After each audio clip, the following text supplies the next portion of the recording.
To so moje prve poletne.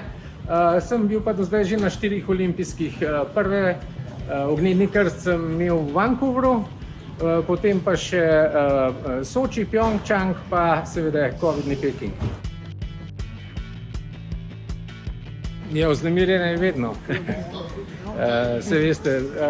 Jaz zmeraj pravim, za olimpijske igre za zdravnika je naporno, odgovorno pa tudi lepo. Zdravniki predvsem vedo to, da to ni turizem zdravniški, ampak je res delo. Priprave trajajo več mesecev, imamo natančen urnik, imamo v bistvu tudi določene ure v ambulanti. Na voljo smo po telefonu 24/7, če nas kdo potrebuje, potem se pa pogleda vedno urnik, kakšen je in na katerih prizoriščih nas bojo pravzaprav potrebovali oziroma upajmo, da nas ne bojo, ampak kjer je verjetnost večja.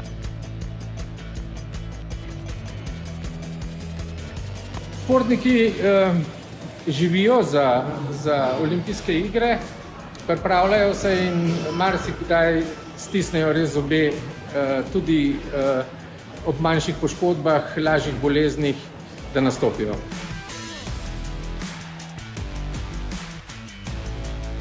Prebavne težave so zelo pogoste na takih igrah, ne samo zaradi cene, tam jaz verjamem, da so se potrudili maksimalno, ampak virusi, običajno so to virusi, ne počivajo. Srečuješ športnike in večino od njih je povsem navadnih ljudi, pogovarjajo se, družijo se, zabavajo se in seveda, če jim ne uspe, so tudi žalostni.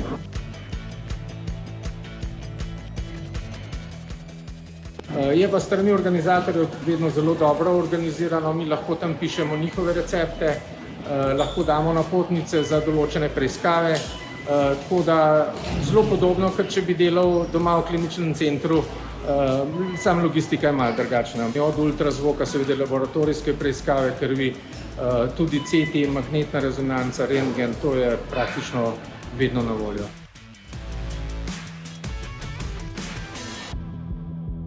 Dva bi izpostavil, en je bil prvi tam, ko sem v bistvu preživel ognjeni krst, to je bila Petra Majdič, ki se je ravno v Vancouverju poškodovala, ko sem bil še čist zelen.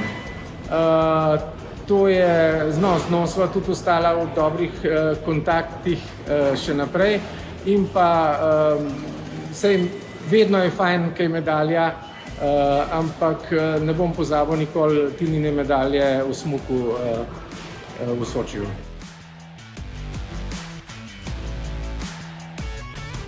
S Petro je bil najlepši pa najtežji spomin, to se nekako prekriva. Jaz sem povedal, ko sem videl, da je padla v cilj in težko dihala, je poklical, sem rekel, takoj se dobimo na polikliniki, no tam se je izkazalo, da je bilo 5 reber počenih, eno izmed njih je bilo premaknjeno in to rebro je predrlo pljučno krilo in ona je v bistvu, jaz mislim, da finale pretekla s počenim pljučnim krilom oziroma tako imenovanim pnevmotoraksom.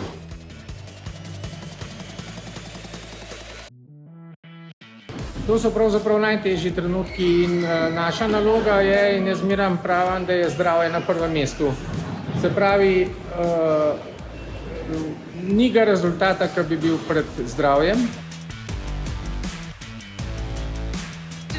Čim manj dela, pa ne zaradi mene, zaradi športnika. Pa čim več medalj, ne? Ja, to pa predvsem športnikem želim. Super, srečno!